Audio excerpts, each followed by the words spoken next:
Jangan buatlah. Maksudnya jangan buat cara yang tak achievable tu. Mesti ada intervention. Berapa duit nak pakai? So akhirnya dia patah balik kepada kita kena ada duit sekian banyak untuk buat ini. Kita kena ada duit sekian banyak. Isunya sekarang duit itu datang daripada mana? Kalau donation, the whole structure sepanjang tahun tu adalah to improve donation collection. Objektif. Yes. So kita kena buat balik kita punya objektif tadi tu.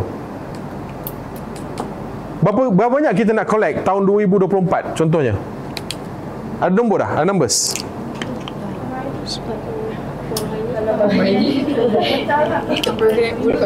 Tak, total sepanjang tahun.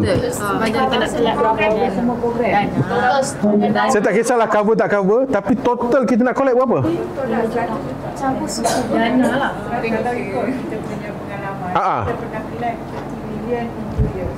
30 million in 2 years. Tahun bila tu?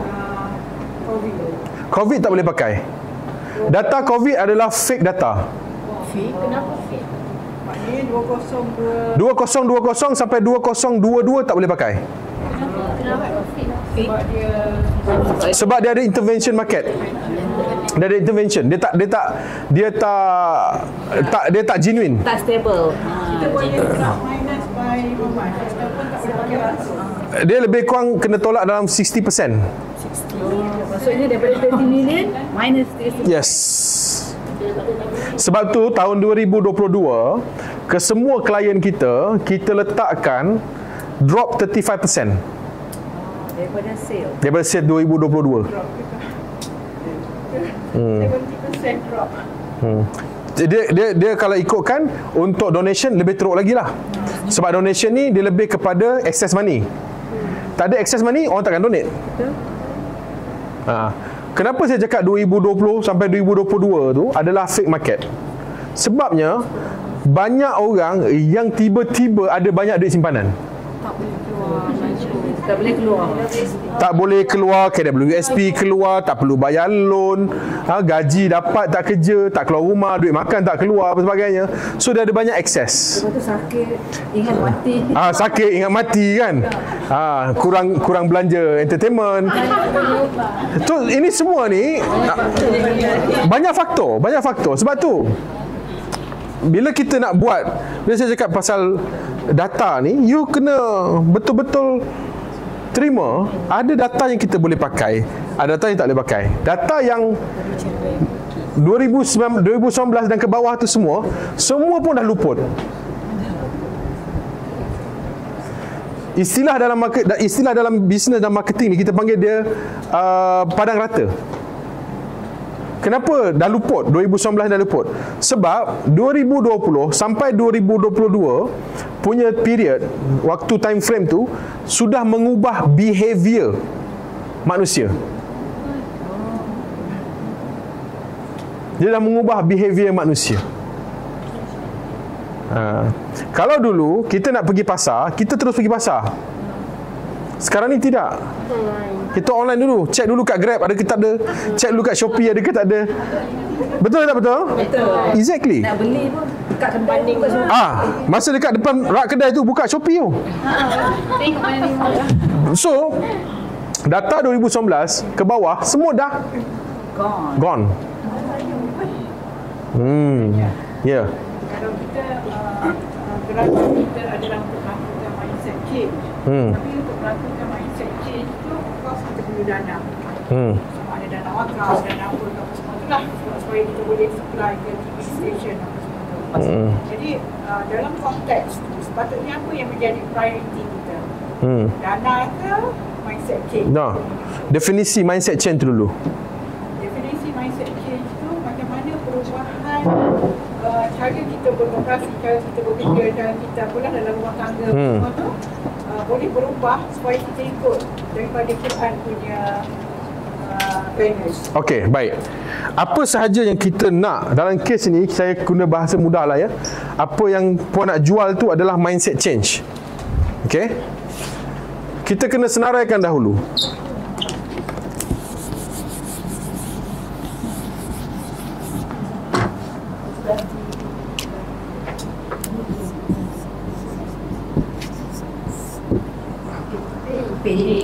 Yes.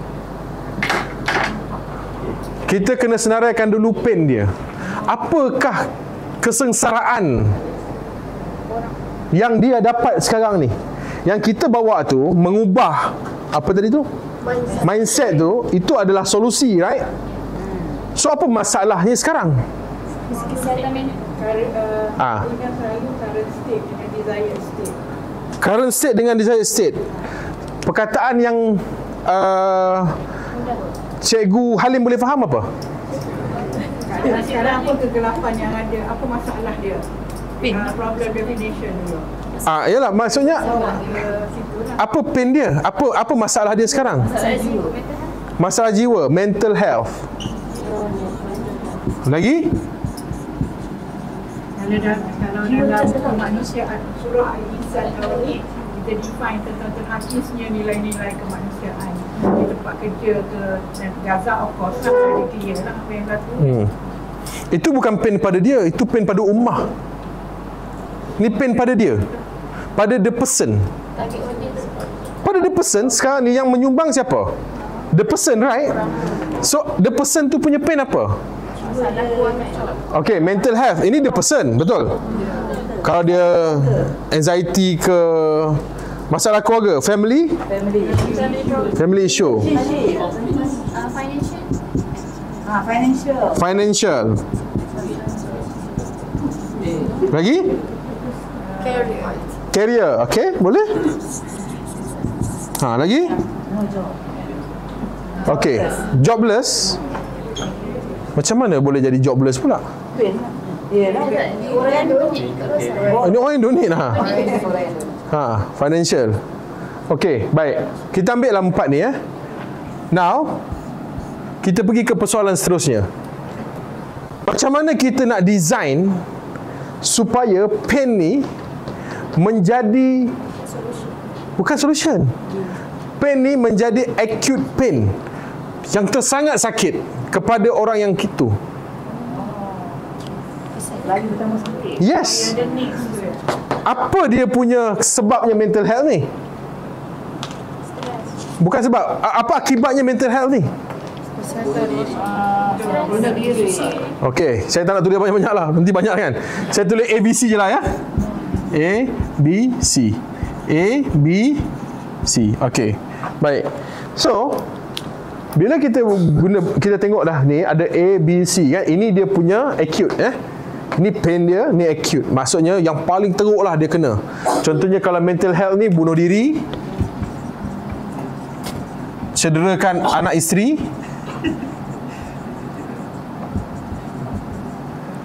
kemudian apa nama,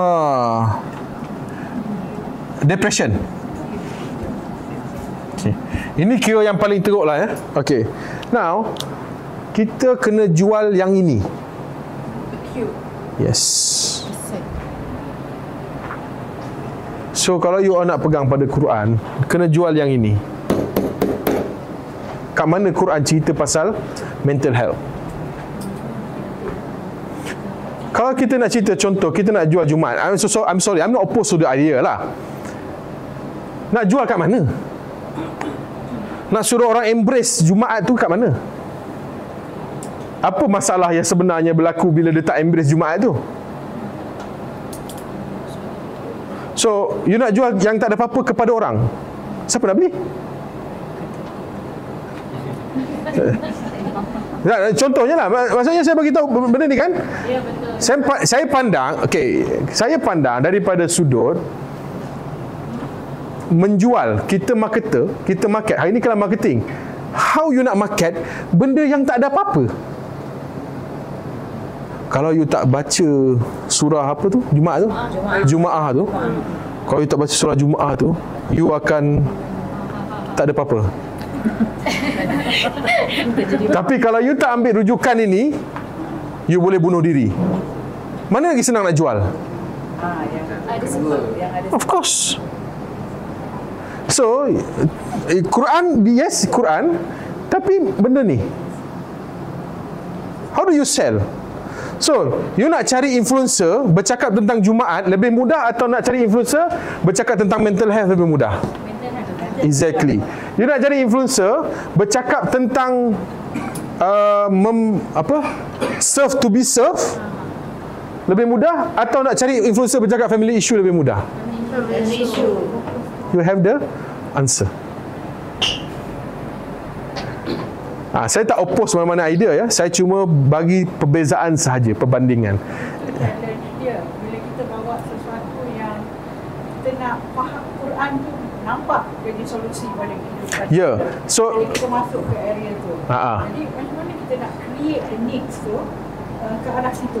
Katalah output yang kita nak untuk sebuah Jumaat adalah social transformation. ya.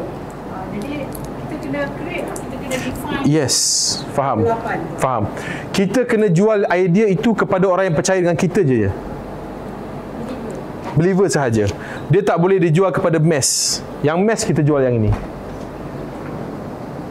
Itu benda tu betul. Tapi itu hanya laku kepada believer sahaja. Benda ni jangan tanya saya lah macam mana saya boleh dapat conclusion tu.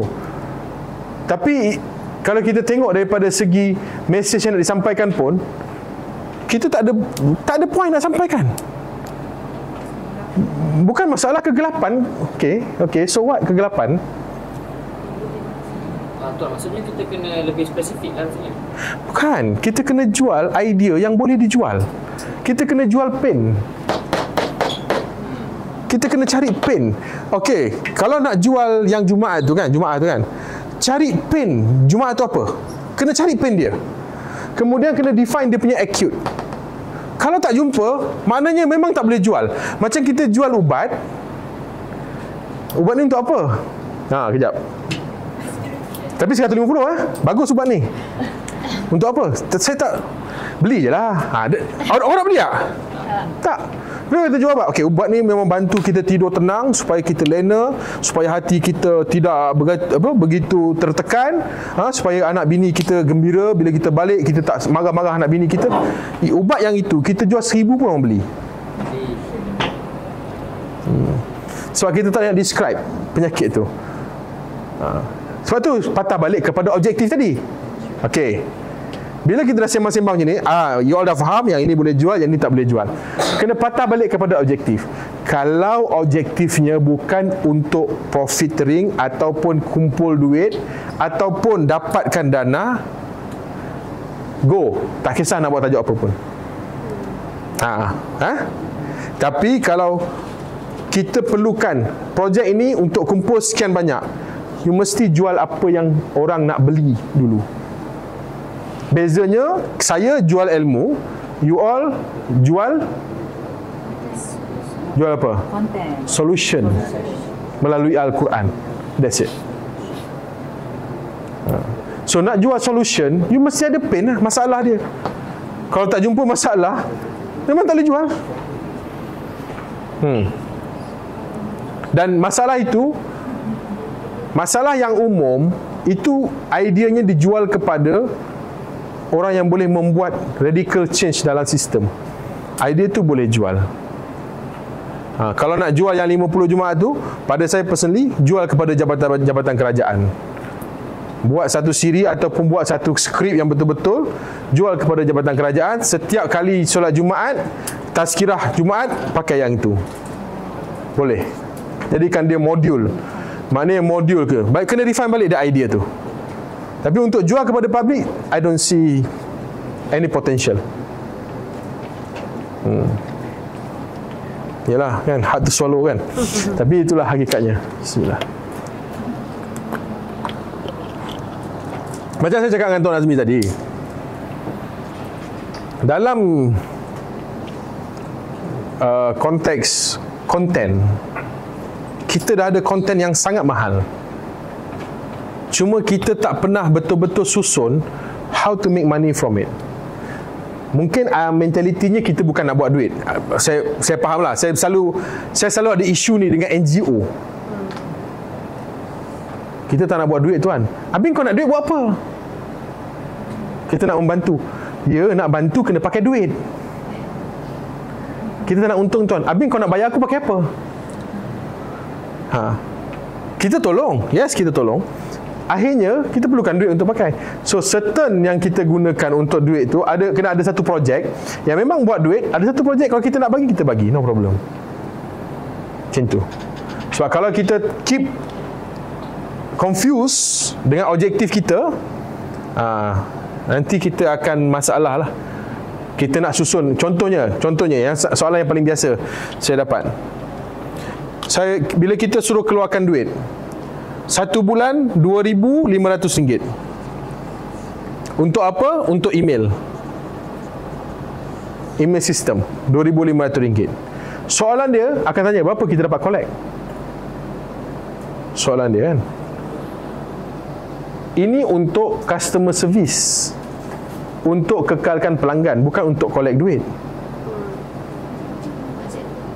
So soalan tu, berapa banyak duit tu tak boleh pakai. Kita kena tanya soalan, berapa ramai yang kita dapat kekalkan sebagai penderma. Itu soalan dia. Bukan berapa banyak duit kita boleh dapat, berapa ramai kita boleh kekalkan sebagai penderma. Bila kita buat FB ads, berapa banyak collection? Tak, kita tak tanya berapa banyak collection. FB ads kita tanya berapa banyak exposure. Dan you ada tengok pagi tadi ya, kita ada audience yang berkualiti dengan tak berkualiti. So you nak reach audience yang berkualiti, you tak ada pilihan lain kecuali buat ads. Tak ada. Dalam digital marketing, kalau ada orang yang datang, saya boleh dapatkan tuan-tuan audience yang berkualiti dengan konten, sesungguhnya dia membohong. Sangat membohong. Okay. Kalau nak buat, boleh. Ada tak? Ada. Macam Khairul Amin. Okey, orang tanya saya, Khairul Amin kan? Boleh, orang jadikan dia benchmark. Boleh, kita buat konten, nanti orang percaya kita, boleh. Yes. Kalau tuan-tuan kira balik 8 tahun dia buat video Okey, tekan kalkulator masing-masing. Pegang kalkulator. Kalau kita nak cerita pasal Khairul Amin, nak jadikan Khairul Amin ni konon-konon benchmark kita lah. Dia nak dapat sekarang ni 8 tahun dia buat konten 8 kali 365. Sebab setiap hari dia buat konten without fail. Berapa ribu? 2,920. Kualiti video yang dia hasilkan tu, kalau di outsourcekan, harga dia 7 ke 800 satu video. Kali 700,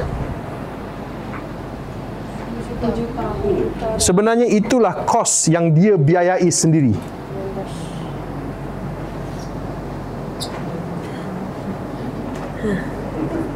Free ke?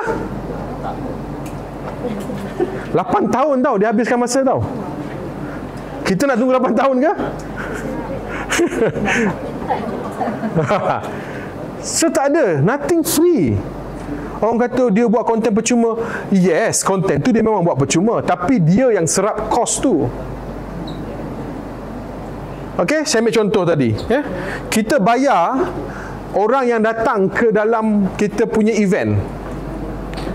Siapa ada angka? Berapa kita bayar total penceramah yang datang ke convention?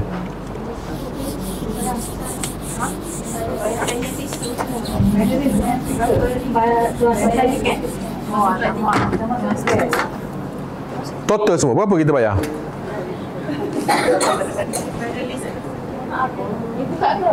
Just bagi rough figure je lah. 100,000 ada?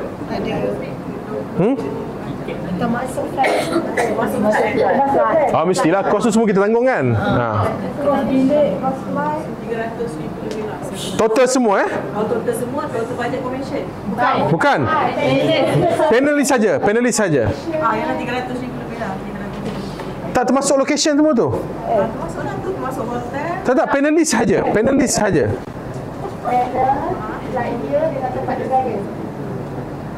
Anggaran berapa?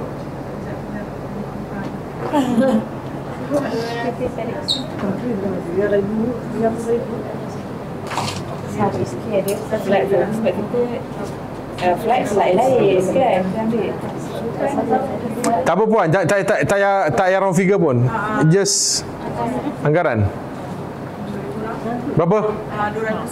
200,000 lah. 200,000 Baik, soalan saya yang kedua. Tuan tengok, tuan sahkan saya punya ayat tadi. Okey, baik, yang kedua. Kenapa kita pilih speaker itu? Dia ada value untuk apa? Untuk tarik crowd. Betul tak? You pilih dia sebab dia boleh tarik crowd kan? Ustaz Norman tu kan? Yang lain-lain tu you pilih kenapa? Sebab topik. So basically you all spend 200,000 untuk marketing sebenarnya. Bila kita keluarkan angka ni, masuk akal tak? Masuk akal. Dengan revenue ini, kita keluarkan angka ni, masuk akal ke tak masuk akal? Just because you tak buat untuk FB ads, tak bermakna you tak keluar this marketing expenses. Jadi nampak tak maksud saya? Macam mana pusing pun, you tetap kena keluarkan duit. Cuma bezanya you bawa Norman datang. Okey, event jadi. Betul tak? Event jadi. Tapi you tak dapat orang yang support lokal. Yang support lokal. Maksudnya dekat sini, kalau tahun depan tak ada Norman, mungkin dia orang tak datang. Betul tak? Tapi tak apalah, sebab dia punya objektifnya bukannya nak bawa ke tahun depan, betul tak? Objektifnya kita nak pergi international. Kalau itulah objektifnya, okeylah. So yang lain tu jangan dipersoalkan.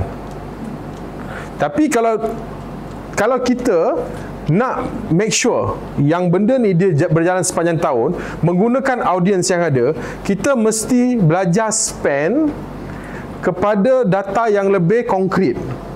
Contohnya, dapatkan actual believer kita untuk beli tiket. Tak kisahlah lepas ni Norman ke, Dato' Asri ke, Dr. Asri ke, kita panggil Azhar Idros ke, apa ke, dia akan datang.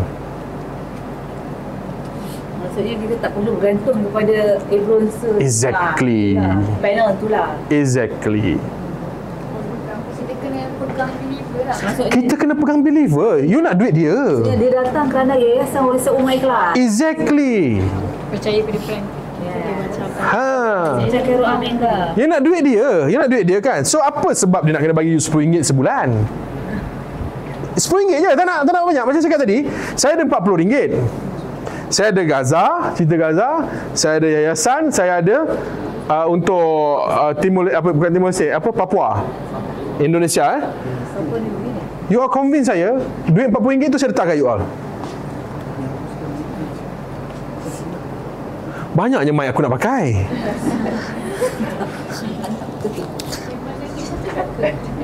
Mana mic dia tu mana? Itu dia letak situ. So saya cukup kuat kot, dia boleh tangkap. Dia itu receiver. Lah, kenapa tak cakap? Dah nak habis dah. Banyak betul mic aku. Australia dah. Astaghfirullahalazim. Muat ke nak masuk ni? Okeylah, buatlah. Jangan roboh baju ni sudah. Okey, faham maksud saya? You spend ke tak spend ke, you tetap kena spend duit tu. Cumanya you spend dekat mana? Okey, baik. Now, untuk konten macam tadi pagi kita dah bincang, affiliate semua dah kita dah bincang. Sekarang ni kita masuk taktik. Okey, tactics. Ketiga Okey. Taktik yang betul. Dengan taktik yang betul, kita boleh menyusun kempen dengan baik. Baik. SEO dia ambil masa yang lama. Jadi perlu dibuat seawal mungkin. Social media dia ada organic marketing dan paid advertising. Influencer, micro ada, mega influencer pun ada.